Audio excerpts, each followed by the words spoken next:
استووا مستقيم واعتدلوا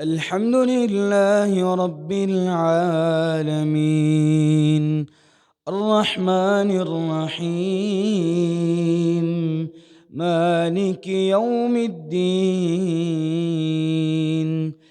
إياك نعبد وإياك نستعين اهدنا الصراط المستقيم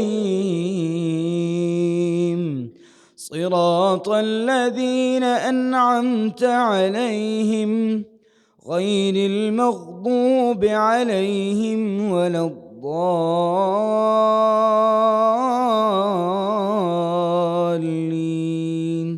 آمين حتى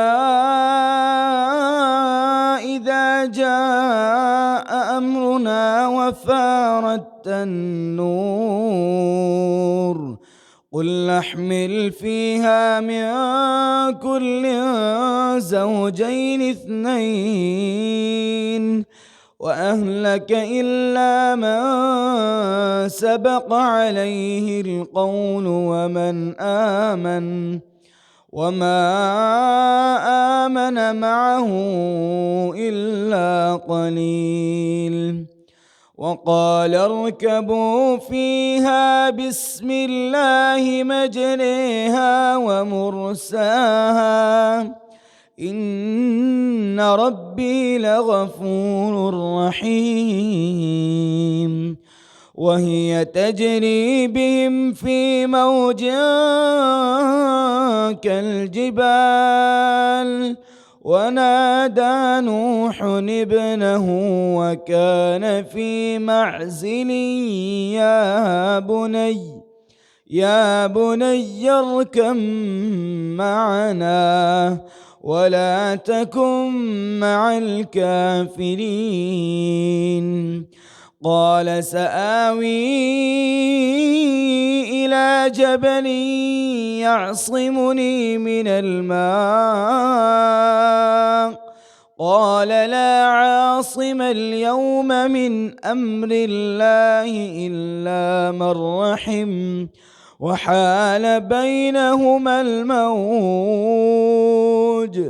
وحال بينهما الموج فكان من المغرقين وقيل يا أرض ابلعي ماءك ويا سماء أقلعي وغيض الماء وقضي الأمر واستوت على الجودي وقيل بعدا للقوم الظالمين الله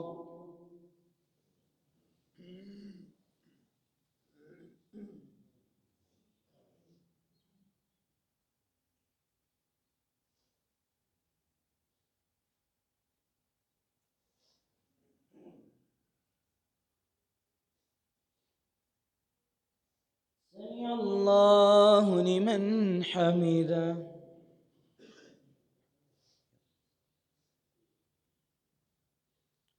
الله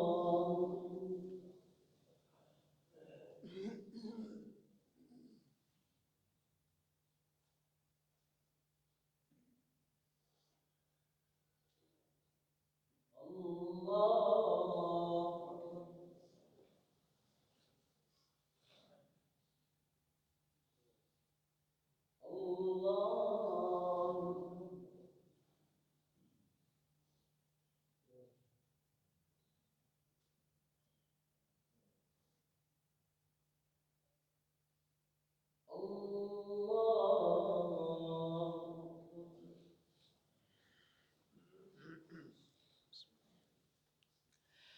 الحمد لله رب العالمين الرحمن الرحيم مالك يوم الدين إياك نعبد وإياك نستعين اهدنا الصراط المستقيم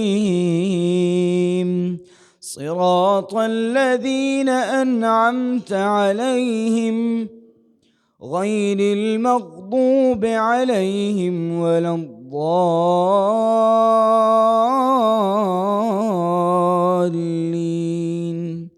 آمين.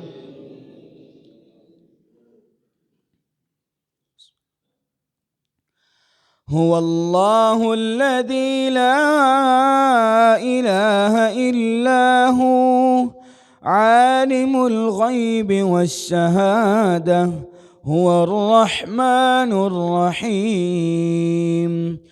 هو الله الذي لا إله إلا هو الملك القدوس السلام المؤمن المهيمن العزيز الجبار المتكبر سبحان الله عما يشركون. هو الله الخالق البارئ المصور له الأسماء الحسنى يسبح له ما في السماوات والأرض وهو العزيز الحكيم. الله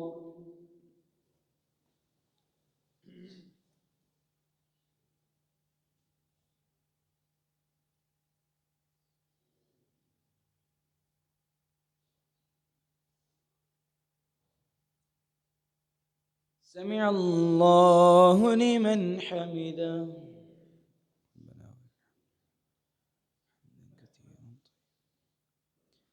الله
الحمد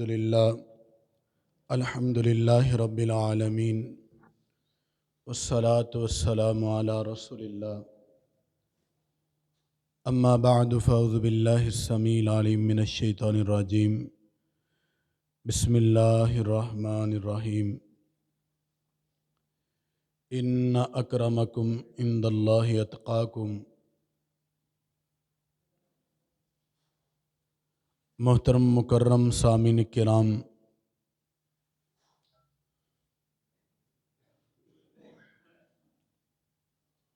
مالک کائنات نے جن جن اعمال کے کرنے کا حکم دیا ہے ان کا کوئی مقصد ہے، کوئی فلسفہ ہے، کوئی وجہ ہے۔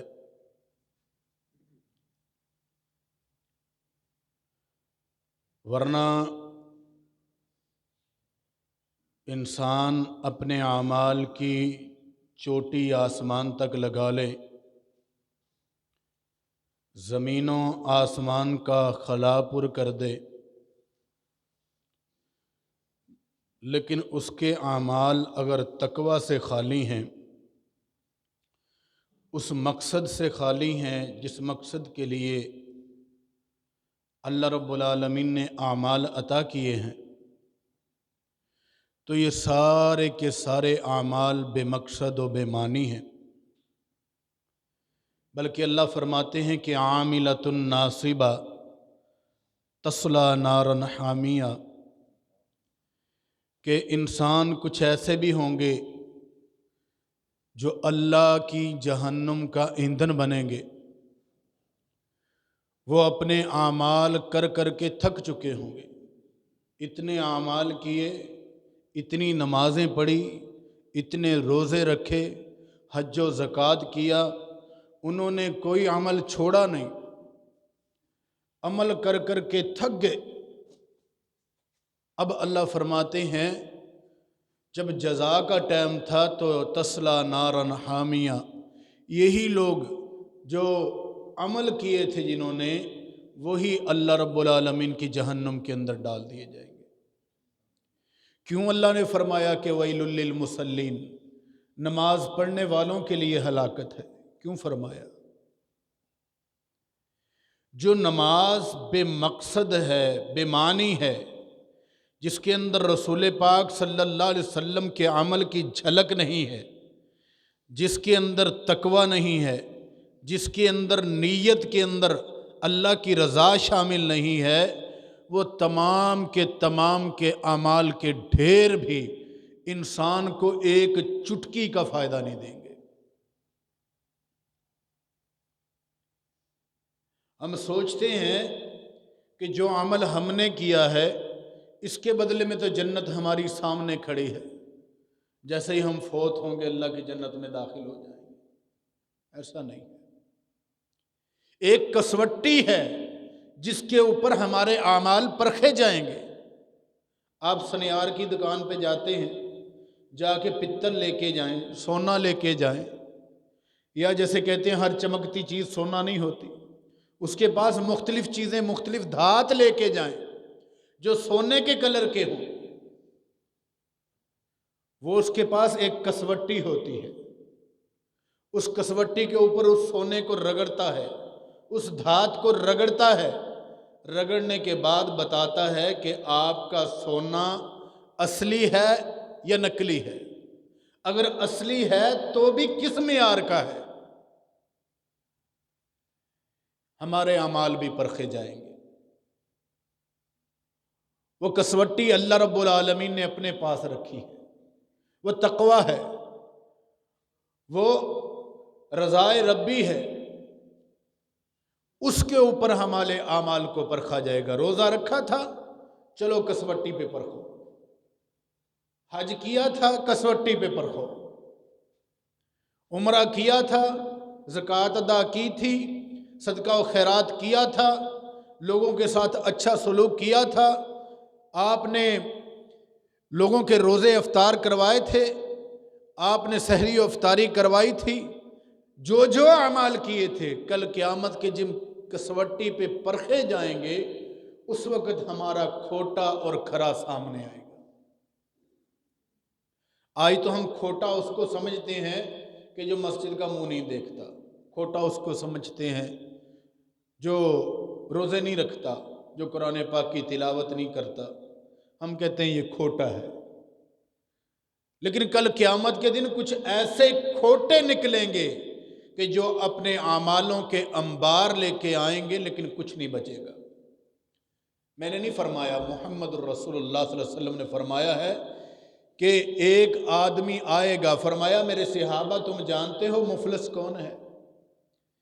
صحابہ کرام عرض کرنے لگے، اللہ کے پاک پیغمبر، مفلس تو وہی ہوتا ہے کہ جس کے پاس نہ درہم ہو، نہ دینار ہو، نہ روپیہ ہو، نہ پیسہ ہو۔ آپ نے فرمایا نہیں، میری امت کا مفلس آدمی وہ ہوگا، غریب ترین آدمی وہ ہوگا جس کے پاس کچھ نہ ہو خرچ کرنے کے لیے، مفلس اس کو کہتے ہیں۔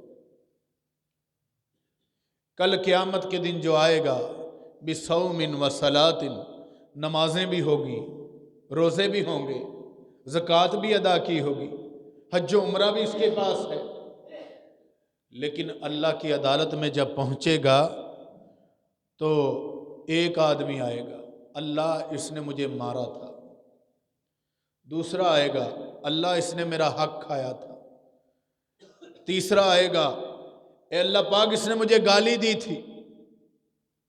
کرتے کرتے اپنے اعمال لے کے گیا، نیت بھی صحیح تھی، کسوٹی پہ پرکھے بھی گئے، اس کے باوجود اس کے پلڑے میں کچھ نہیں بچا۔ ہمیں تقوی اختیار کرنا ہے تو تقوی ایسا ہے کہ اعمال ہوں بھی ہم کسی کا حق نہیں مار سکتے، ہم کسی کو تکلیف نہیں پہنچا سکتے، ورنہ کل قیامت کے دن ابھی سائلوں کی لائن لگی ہوگی تو میرے پاک پیغمبر علیہ الصلوۃ والسلام نے فرمایا اس کی نیکیاں ختم ہو جائیں گی۔ ابھی کہنے والے کھڑے ہوں گے، اللہ اس نے مجھے گالی دی، اس نے مجھے مارا، اس نے میرا حق کھایا، اس نے میرا خون بہایا، کہنے والے کھڑے ہوں گے، نیکیاں ختم ہو جائیں گی۔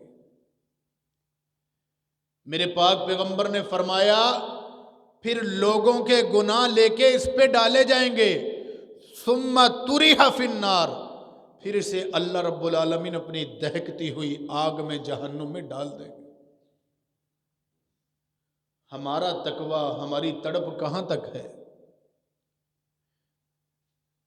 ہم اپنے اعمال کا کبھی احاطہ کرتے ہیں، کبھی محاسبہ کرتے ہیں؟ کیا میرا عمل اس معیار کا ہے؟ اگر اللہ رب العالمین کی ذات کے سامنے جائے گا تو اللہ رب العالمین خوش ہو جائیں گے۔ میری بات نہیں، پاک پیغمبر جناب محمد الرسول اللہ صلی اللہ علیہ وسلم کی بات ہے۔ عمل کا معیار ہوتا ہے، وہ معیار کیا ہے؟ وہ تقوی ہے، اللہ کی رضا ہے۔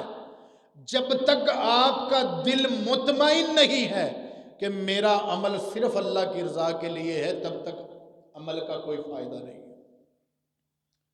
بخاری شریف کی حدیث ہے، واقعہ لمبا ہے، میں بڑا مختصر کر کے عرض کرتا ہوں۔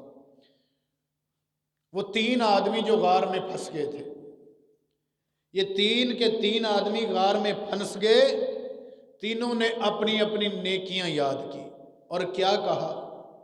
میں وہ الفاظ ان کے ذکر کرنا چاہتا ہوں جن الفاظ کے ذریعے اللہ نے وہ پتھر ہٹا دیا، غار کا منہ بند ہو گیا۔ انہوں نے زور لگایا، تینوں نے مل کے زور لگایا، پتھر نہیں ہٹا۔ اب ان میں سے ایک کہنے میں لگا کہ اپنی اچھے اعمال یاد کر کے اب کیا کرو؟ اللہ کو یاد کرو، دعا کرو۔ ایک آدمی نے کہا کہ اللہ، میں فلاں عورت کے بارے میں بدظن تھا، لیکن جب اس نے تجھ سے ڈرایا، میں مختصر کر رہا ہوں، تو میں اللہ صرف تیری رضا کے لیے ڈر گیا۔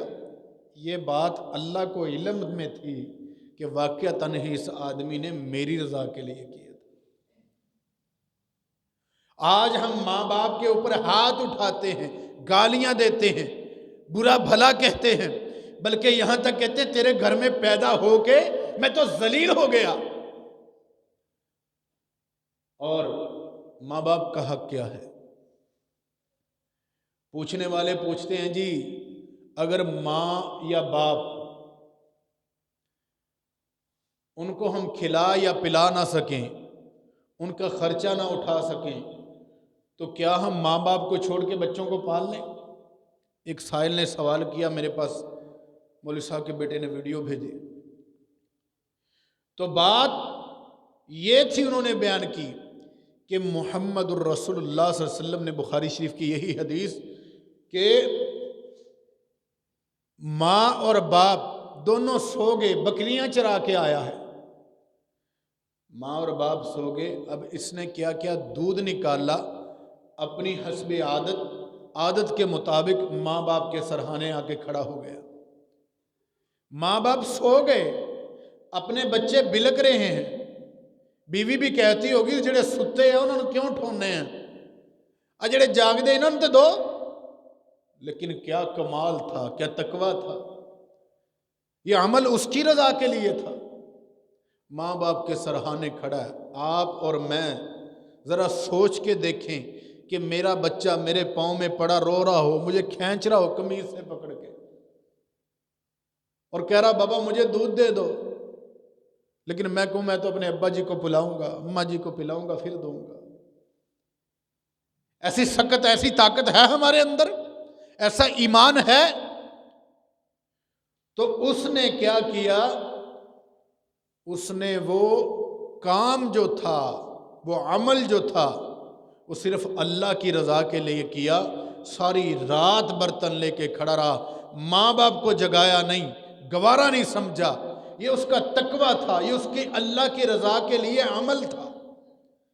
ہم اللہ کی رضا کے لیے عمل نہیں کرتے، بعض دفعہ دکھاوے کے لیے عمل کرتے ہیں، اور دکھاوا اتنی بری بیماری ہے کہ میرے پاک پیغمبر نے فرمایا من صلی یرائی فقد اشرک ومن صام یرائی فقد اشرک ومن تصدق یرائی فقد اشرک، او کما قال النبی علیہ الصلوۃ والسلام۔ جس نے صدقہ اس لیے کیا، جس نے روزہ اس لیے رکھا، جس نے نماز اس لیے پڑھی کہ وہ کسی کو دکھائے، فرمایا اس نے اللہ کی ذات کے ساتھ شرک کیا ہے۔ اور تیسرا آدمی کون کہ صدقہ ہم بھی کرتے ہیں، خیرات ہم بھی کرتے ہیں۔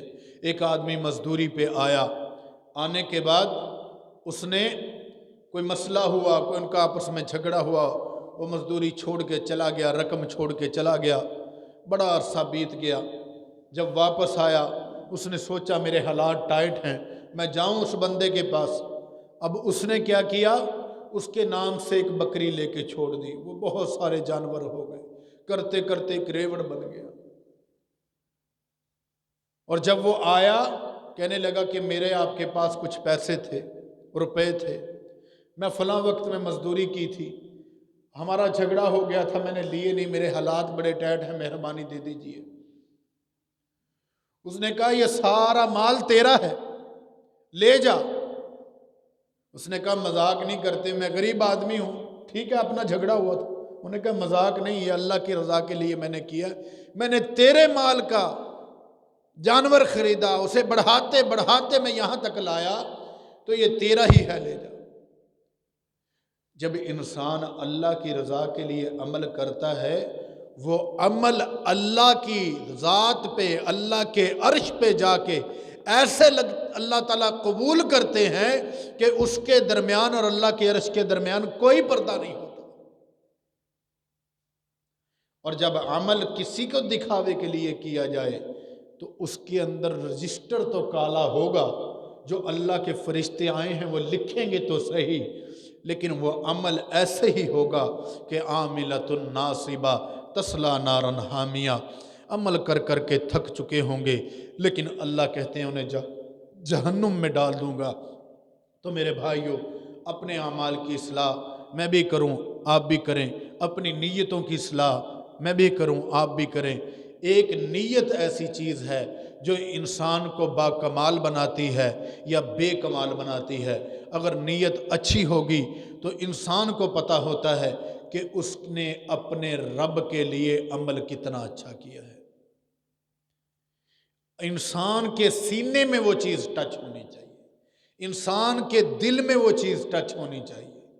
اگر ہمارے پاس نابینا دل ہے، بینا نہیں ہے، اس کے اندر بینائی نہیں ہے، اللہ کی رضا نہیں ہے، تو ہمیں کسی عمل کا کوئی فائدہ نہیں ہونے والا۔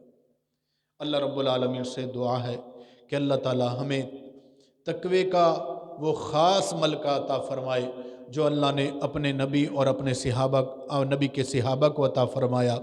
اللہ تعالی ہمیں اس راہ پہ چلنے کی توفیق عطا فرمائے جن کے اوپر اللہ رب العالمین نے انعام کیا ہے، انعام یافتہ لوگوں کے راستے پہ۔ وآخر دعوانا ان الحمد للہ رب العالمین۔